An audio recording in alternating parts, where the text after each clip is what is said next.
महाराज जी, ये प्रश्न हम एक सामाजिक उसके लिए रख रहे हैं। महाराज जी, बहुत सारे ऐसे जोड़े होते हैं जो पहले प्रेम करते हैं, फिर विवाह भी हो जाता है किसी तरह, या बलपूर्वक या भाग के, या जैसे भी घर वालों की सहमति से। फिर क्या होता है आगे चल के, जब एक दूसरे के बारे में पता लगता है और फिर उनकी कमियां नजर आती हैं, फिर वो और ज्यादा धोखाधड़ी, या और कहीं संबंध है उसके, या पहले भी संबंध थे, तो महाराज जी फिर इतना ज्यादा हो जाता है कि अब ना घर के रहे ना घाट के रहे। माता पिता की इज्जत भी दाव में लग जाती है अगर छोड़ते हैं, अगर पकड़ते हैं तब भी लगी हुई थी। तो महाराज जी ऐसे में बहुत सारे ऐसे दंपति हैं जो एक एक पक्ष वो दूसरे को समझा रहे हैं, बाद में जाके तो फिर वो मानसिक तनाव से बहुत गुजरना पड़ता है, फिर डिवोर्स केसेस और बहुत सारे लव मैरिज ऐसी हैं कि वैसे जो जो बाद में। हमारा शास्त्रीय विवाह है, बड़ा मंगलमय परिवार चला। कभी कोई एक दो की बात नहीं कह रहे। जो हमारी शास्त्रीय पद्धति है सनातन धर्म की, दसियों बार लड़का और लड़के के परिवार का परिचय लिया जाता था जाके। गुप्त रूप से भी लोग जाते थे, आसपास व्यवहार में बैठे, भैया राम राम, ये पड़ोसी कैसे हैं आपके, तो वो सब पता लगाते थे।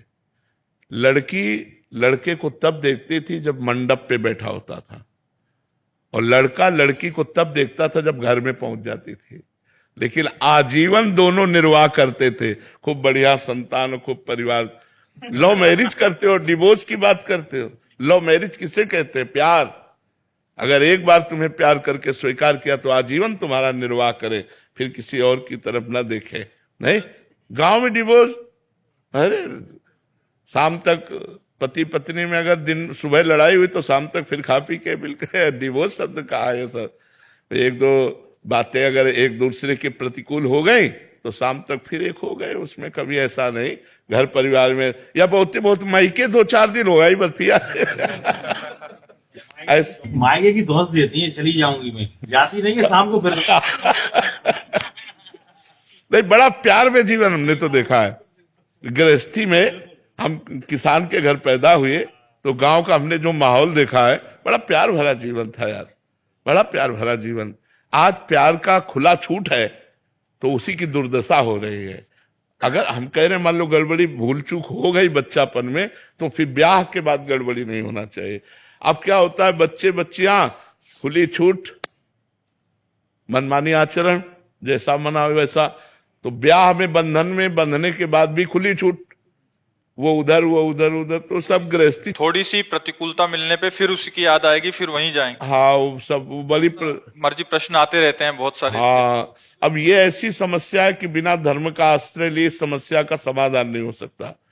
हमारे शास्त्र जो भरे पड़े हैं, देखो कितना प्यार भरा जी। अरे भाई, अपने पति की आराधना करके भगवान को 6-6 महीने के बालक बना दिया अनसुईया जी ने। जब परीक्षा लेने गए ब्रह्मा विष्णु महेश, तो 6-6 महीने का बालक बना दिया अनसुईया जी ने।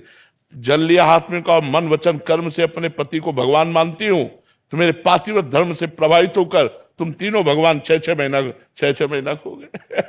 वो हमारा भारत देश है जहां अपने पति के बल से भगवान को 6-6 महीने के बालक बना दिए। यहाँ boyfriend girlfriend live in relation, ये भाई। लेकिन आप खुद देख लो कि आप लोगों के चरित्रों का परिणाम क्या हो रहा है कि लव मैरिज करने के बाद, माता पिता परिवार का त्याग करने के बाद तुम्हारे पास जो लड़की आई है उसके साथ तुम कैसा व्यवहार कर रहे हो, या जो अपने परिवार से द्रोह करके लड़का तुम्हें जो समर्पित हुआ उसके साथ कैसा व्यवहार हो रहा है। दोनों का अगर प्रेम विवाह हुआ है तो हमें लगता है आजीवन चूं नहीं होना चाहिए, क्योंकि पसंद से हुआ है। लेकिन वो प्रेम विवाह प्रेम के लिए नहीं हुआ था, वो काम के लिए हुआ था। जब काम की पूर्ति में बाधा पड़ी तो इधर उधर फिसलने लगते हैं, फिर पूरा परिवार नष्ट हो जाता है। तो हमें लगता है हमें धर्म से चलना चाहिए। जी, पहले क्या करना चाहिए कि अब अगर कुछ नहीं ऐसा हुआ तब क्या जिम्मेदारी है, या हो गया है प्रेम विवाह फिर क्या जिम्मेदारी है? देखो एक बात बताएं, जब कैंसर हो जाता है ना, तो चाहे जितने कीमो लगवाओ और चाहे जितना बड़ा ऑपरेशन करो, वो 1-2 साल में धोखा फिर दे ही देता है, नहीं दे देता है। ये कैंसर की तरह बीमारी है काम। 1-2 साल बाद जब आपको उसकी याद आएगी तो आपको मन यही कहेगा कि इसमें सुख नहीं है जो उसमें सुख था। अब आपका धीरे से मन नंबर लगाने का करेगा। फिर वो बिगड़ता चला जाएगा। चंचल मन संभालना बड़ा कठिन है बिना अध्यात्म के। अवसर आने पर दोनों फिसल जाओगे। इसलिए हमें लगता है कि हमारे धर्म से चलना ही ठीक है। ये जो नई पद्धति चली इसमें ठीक नहीं है, इसमें ठीक नहीं है। अगर हम धर्म से देखो, बड़े बड़े साधु महात्मा चूक हो जाती है तो फिसल जाते हैं। विचार करो, जिन्होंने साधना की है, आप लोग तो साधना ही नहीं करते, आप लोग तो चूक में पड़े हुए हो। अगर आप सुधारना चाहो तो पहले कसम खाओ दोनों कि अब तक जो हुआ हम कभी नहीं करेंगे। अगर ये कसम खा के ब्याह हो, आज से हम दोनों के दोनों हैं, कभी हम किसी को स्वीकार नहीं करें, बहुत बढ़िया यार जीवन चल जाए। लेकिन ऐसा नहीं हो पाता। पर आप बताओ, अगर आप प्रश्न करोगे ऐसे तो फिर हम उत्तर कहां से दें? उत्तर यही देंगे कि आप गलत हो, आप सुधार करो, आप धर्म से चलो। हमारे बच्चे, हमारी बच्चियां यदि धर्म से चलेंगे तो गृहस्थी बहुत बढ़िया बनेगी जाके, और अगर अधर्म से चलोगे तो गृहस्थी बढ़िया नहीं बनेगी। जब हम अपने पति को स्वीकार कर लेते हैं, महीना 2 महीना 4-6 महीना या साल हो जाता है तो मन उब जाता है, क्योंकि मन को नवम चाहिए। इसलिए मन को अध्यात्म के द्वारा रोका जाता है, धर्म के द्वारा रोका जाता है। कि हमारा धर्म नहीं कहता कि हम तुमको स्पर्श करें क्योंकि हमने ब्याह कर लिया है।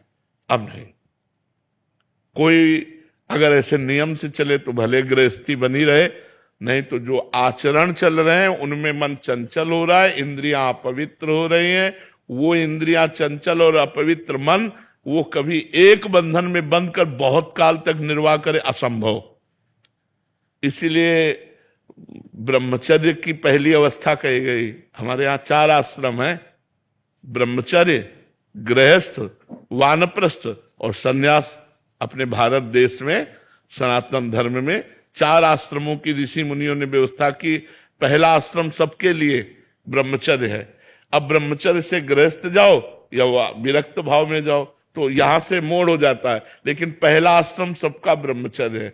अब उसी ब्रह्मचर्य आश्रम में हम लोग गलती कर रहे हैं, ब्रह्मचर्य आश्रम को ही नष्ट कर रहे हैं। तो न गृहस्थ बन पा रहा है, न विरक्त बन पा रहा, सब गड़बड़ हो गया। अगर नींव गड़बड़ हो तो महल गड़बड़ ही होगा। तो हमारी नींव गड़बड़ हो रही है। हमारी जो नई अवस्था है ये थोड़ा गंदे आचरणों की तरफ जा रही है। कोई नए बच्चों को देखो व्यसन कर रहे हैं। भला व्यसन करने की अवस्था की अध्ययन करने की अवस्था है?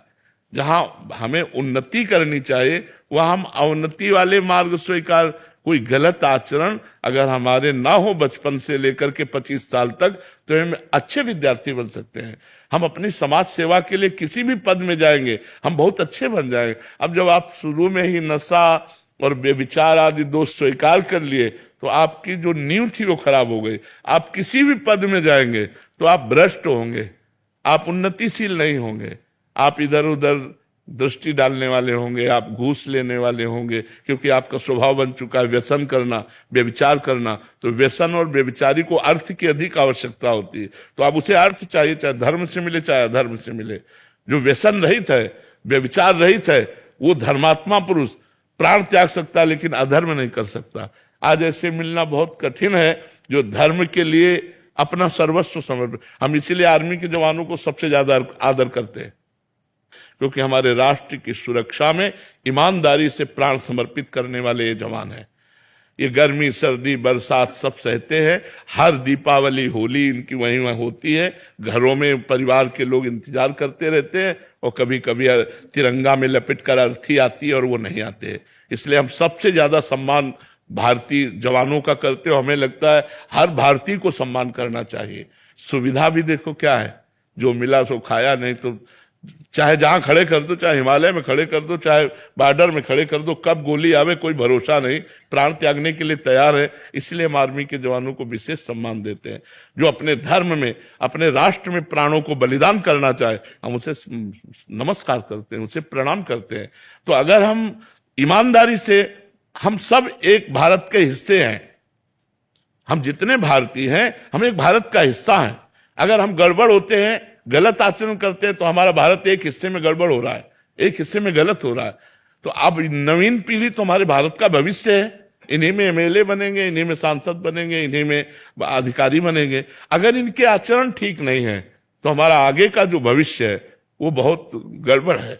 इसलिए हमें नौजवानों को व्यसन रहित और व्यभिचार रहित करने की भावना हमारे अंदर है कि भगवान ऐसी कृपा करें कि हमारे नौजवान जितने हैं वो व्यसन और व्यभिचार से बच जाए तो वो धर्मात्मा हो जाएंगे, वो गृहस्थी में रहते हुए महात्मा हो जाएंगे। अब यही सब बातें होती हैं जो ये बच्चा लिख के दिए, यही बातें होती हैं। फिर और क्या होता है, क्योंकि मन चंचल है। मन चंचल है तो कितने दिन एक में टिकेगा, फिर मन तो भागेगा दूसरों की तरफ, दूसरों की तरफ भागेगा तो संबंध विच्छेद हो जाएगा। देखो, हम बात समझना हमारी बड़ी सूक्ष्मता की है कि हम चाहे 10 की तरफ देख लें, तुम एक की तरफ देखना भी नहीं पसंद करोगे। अपनी पत्नी किसी और की तरफ देख रहे तो हमको सोचना चाहिए कि पत्नी के अंदर क्या विचार होंगे। जब हमारे अंदर ये विचार ही हम अंदर घुस के बात कर रहे हैं, उसको देख लो थोड़ा अंदर प्रवेश करके, उसके मन में भी है कि मैंने अपना प्राण और जीवन तुम्हें समर्पित किया है, तुम हमारे सिवा किसी को और इस दृष्टि से मत देखो, तब दोनों का संबंध चलता है। लेकिन आज बड़ा विक्षेद हो रहा है, बड़ा विक्षेप पड़ रहा है, इसीलिए बड़ी समस्या आज नहीं तो आगे देखना और आ जाएगी, और भारी समस्या। ये जब बढ़ेगा पति पत्नी में विश्वास, तो गृहस्थी चौपट हो जाएगी, वो गृहस्थी सुखमय नहीं रहेगी।